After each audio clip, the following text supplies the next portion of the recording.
वहीं आपको बता दें कि मायावती ने भी ट्वीट किया है और साफ तौर पर सरकार पर निशाना साधा है। यह आदेश यूपी सरकार के बेसिक शिक्षा विभाग के अपर मुख्य सचिव दीपक कुमार की ओर से प्रदेश के सभी जिला अधिकारी और जिला राज्य परियोजना अधिकारी को बीते 16 जून को भेजा गया था। और आपको बता दें, ये जो हम आपको दिखा रहे जो ऑर्डर भेजा गया था, उसके बाद से ही अब इसे लेकर सियासत भी हो रही है। प्रदेश के तमाम सियासी दल, तमाम विपक्षी दल इसे लेकर सरकार को निशाना साध रहे हैं। क्या बदलाव हुआ है, जो इसके ऑर्डर आए वो आपको बता दें। इसके तहत प्रदेश भर के सभी सरकारी प्राइमरी स्कूलों का सर्वे किया जा रहा है। इसके लिए 2 तरह की मानक तय किए गए हैं। आदेश के मुताबिक बेसिक शिक्षा विभाग के अधीन आने वाले उन परिषदीय स्कूलों को विलय की श्रेणी में लाया जाएगा जहां 50 से कम स्टूडेंट होंगे, जबकि कुछ जिलों में स्कूलों के लिए 20 से कम छात्रों का भी फॉर्मूला रखा गया है। मतलब यह है कि जिन स्कूलों में 20 या फिर उससे भी कम बच्चे हैं तो फिर उस स्कूल को बंद कर दिया जाएगा। कम शिक्षकों वाले स्कूलों के लिए भी यहां फॉर्मूला तैयार किया गया है। अपर मुख्य सचिव दीपक कुमार के आदेश के बाद स्कूल शिक्षा महानिदेशक कंचन वर्मा ने सभी बीएसए से 50 से कम छात्र संख्या वाले स्कूलों का यहां पर ब्यौरा मांगा है। मानक, जैसा कि सवाल यही उठता है कि ये जो बदलाव किया गया है और ग्राउंड जीरो से आपने वहां पर गए लोगों के रिएक्शन भी लिए, अगर उसी स्कूल को दुरुस्त कर दिया जाए, क्योंकि क्या होता है ना, आमतौर पर लोगों के लिए मुश्किल हो जाता है दूर स्कूल भेजना। अक्सर क्या होता है कि जो पेरेंट्स होते हैं वो पास के स्कूल में भेजना चाहते हैं। खासतौर पर अगर बात कर ली जाए, लड़कियों के लिए सुरक्षा भी एक मैटर करता है। यही वजह है कि विपक्ष इसे लेकर सरकार पर निशाना साध रही है।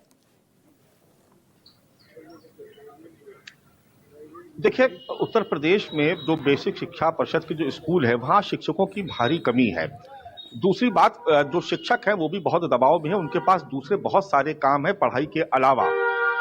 इस लिहाज से अगर देखा जाए तो सरकार भले ही ये कह रही हो कि हम शिक्षकों की कमी को इस तरह से पूरा कर लेंगे और जो संसाधन उसका बेहतर उपयोग हो पाएगा, लेकिन एक बहुत वाजिब सवाल है, जब हम शहरों से बाहर निकलते हैं, जब ग्रामीण इलाकों में जाते हैं, तब वहां पर ये देखना बहुत जरूरी होता है कि बहुत सारे ऐसे रास्ते होते कि एक गांव से दूसरे गांव नहीं जा पाते। कितनी तस्वीरें हम लोग दिखाते हैं कि जब पानी बरसता है तो एक गांव से दूसरे गांव जाने के लिए कहीं पुल नहीं है, लोग कैसे कैसे बच्चे स्कूल जा रहे हैं अपनी जान को जोखिम में डालकर। हम ही लोग इस तरीके के विजुअल चलाते हैं, निश्चित तौर पर सरकार भी देखती है। तो ये एक बहुत बड़ा सवाल है कि आखिर वो बच्चे वहां तक कैसे जाएंगे।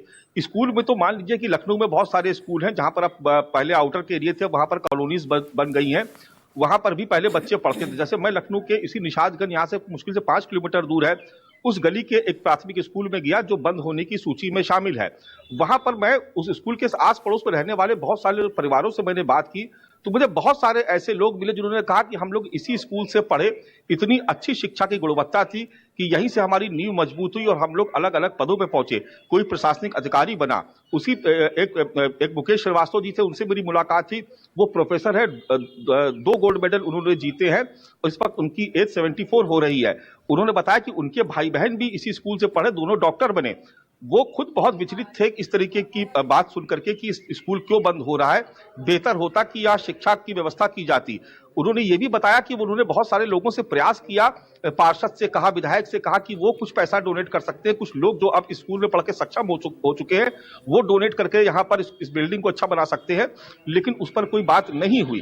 तो ये ये कह सकते हैं कि एक प्रशासनिक चूक है, प्रशासनिक लापरवाही है कि जिन स्कूलों को बेहतर किया जा सकता था, अगर आज आप उनको बंद करने की बात कर रहे हैं तो ये एक सियासी मुद्दा दूसरे लिहाज से हो सकता है कि बहुत सारे पेरेंट्स इससे नाराज होंगे, एक बड़ा वर्ग उससे नाराज हो जाएगा जिसमें विपक्ष उसको अपनी तरफ आकर्षित कर सकता है। सवाल को उठा करके तो सियासी लोग इस लिहाज से भी, इस नजरिए से भी चीजों को देखते हैं।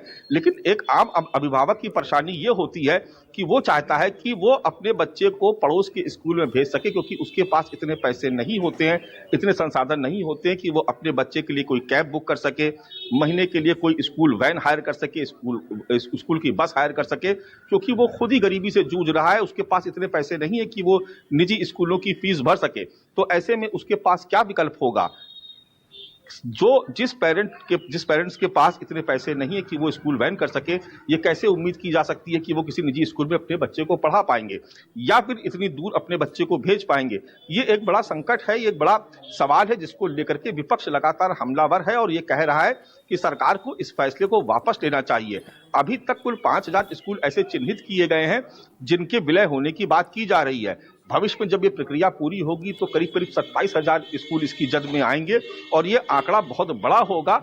निश्चित तौर पर इससे शिक्षा प्रभावित होगी। एक तरफ सरकार स्कूल चलो अभियान चलाती है, राइट टू एजुकेशन की बात हो रही है, दूसरी तरफ अगर विद्यालय इस तरह से बंद किए जाएंगे तो निश्चित तौर पर अभिभावकों को भी परेशानी होगी। मुझे लगता है कि ये एक प्रशासनिक फैसला था जिसमें निश्चित तौर पर सरकार इस बारे में संभवतः विचार करे और कोई रास्ता निकाले।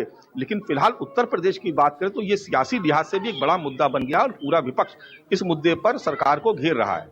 बिल्कुल मानस, और ये बड़ा मुद्दा बनना ही था। लेकिन मानस, ये जानना चाहेंगे कि इससे सीधा जो अभी तक डाटा आया है, कितने बच्चों पर इम्पैक्ट हो रहा है करीब, अगर बात की जाए, और पेरेंट्स से भी आपने रिएक्शन लिया होगा क्योंकि वही स्कूलों में पहले की बात की जाए तो कुछ जैसा कि आप बता रहे हैं, उन लोगों से भी बातचीत की, वो बड़े अफसर भी बने हैं, और अभी इन बच्चों का भविष्य अधर में लटक जाएगा अगर ये लागू हो जाता है। तो क्या कहना है उन पेरेंट्स का?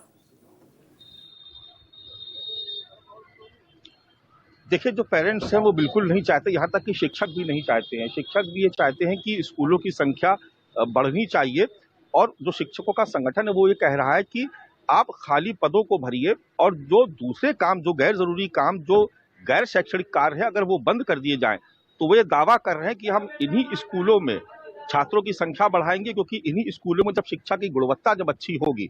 अब आप सोचिए कि 5,000 से ज्यादा ऐसे स्कूल हैं जहां पर सिर्फ एक शिक्षक है। बड़ी जायज बात कही शिक्षक संघ के लोगों ने कि वही एक शिक्षक कैसे संभव है कि वो हिंदी भी पढ़ाएगा, वो अंग्रेजी भी पढ़ाएगा, वो गणित भी पढ़ाएगा, वो विज्ञान भी पढ़ाएगा, सारे सब्जेक्ट कैसे पढ़ा सकता है? इतना तो महारथी कोई नहीं है। तो निश्चित तौर पर वहां पर खाना पूरी की जाती है। उसके बाद उसी की जिम्मेदारी है कि वो मिड डे मील भी बनवाएगा, सब्जी लेकर के आएगा, फिर खाना पकवाएगा, फिर बच्चों को खिलाएगा। उसके बाद उसकी ड्यूटी कहीं लगा दी जाएगी तो वो बीएलओ का काम करने मतदाता पर्ची लेकर के निकल जाएगा। तो वो इतना काम करने के बाद वो बच्चों को पढ़ाएगा कब? ये एक बड़ा वाजिब सवाल है। तो इसको लेकर के भी लगातार डिमांड है कि अगर शिक्षकों से सिर्फ शिक्षा का ही कार्य लिया जाए तो स्कूलों की स्थिति बेहतर हो सकती है, छात्रों की संख्या बढ़ेगी, और जो एक जो सरकार की जो एक मंशा होती है किसी भी सरकार की कि उसके यहाँ जो शिक्षा की दर है वो ज्यादा हो जाए, तो इसके लिए सरकार को जो मूलभूत आधारभूत ढांचा है उसको दुरुस्त करने पर ध्यान देना होगा। स्कूलों के विलय करने से या स्कूलों के बंद करने से कोई हल नहीं निकलेगा। शिक्षक संघ देखिए ये भी कह रहा है कि ये जो सरकार कह रही है कि स्कूल का विलय कर रहे हैं, हम पेयर कर रहे हैं, मर्ज कर रहे हैं, दरअसल जब आप एक स्कूल के बच्चों को दूसरे स्कूल में भेजेंगे तो पहला वाला स्कूल तो बंद ही हो जाएगा ना। तो इस तरीके से इसको ऐसे क्यों ना समझा जाए कि आप स्कूल बंद कर रहे हैं।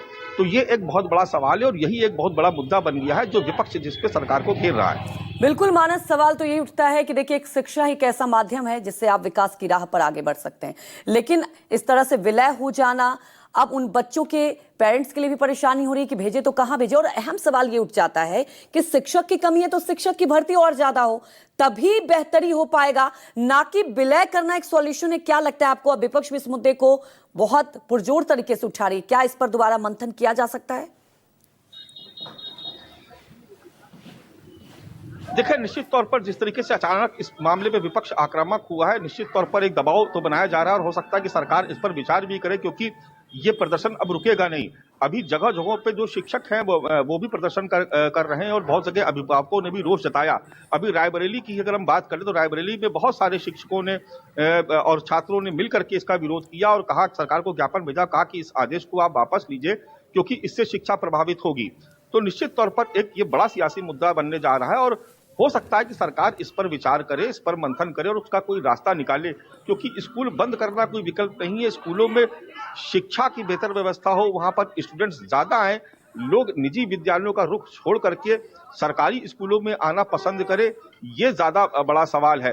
लोग ये भी कह रहे हैं पेरेंट्स की इन्हीं सरकारी स्कूलों से पढ़ करके, अगर आप देखिए सिविल सर्विसेज में जो लोग एग्जाम क्रैक करते हैं उसमें देखिए आप सरकारी स्कूलों की बच्चों की संख्या पहले कितनी हुआ करती थी, लेकिन जब शिक्षा की गुणवत्ता ही गिरने लगेगी, जब शिक्षक पढ़ाने ही नहीं आएगा, उसका पूरा दिन जनगणना मतगणना और बीएलओ की पर्ची बांटने में निकल जाएगा, जब वो पूरे दिन बाजार से सब्जी ला करके मिड डे मील पकवाएगा और उसके बाद फिर वहां पर उसके दूसरे काम लिए जाएंगे, तो वो पढ़ाएगा कब? निश्चित तौर पर शिक्षक एग्जॉस्ट बिल्कुल मानस, ये बहुत अहम मुद्दा और इस पर मुझे लगता है कि मंथन करने की जरूरत है, क्योंकि एक अगर शिक्षक और भी ज्यादा काम करेंगे और जिम्मेदारी उठाएंगे तो आखिर शिक्षा पर कितना वो फोकस दे पाएंगे। हमारे साथ जुड़ने के लिए आपका शुक्रिया।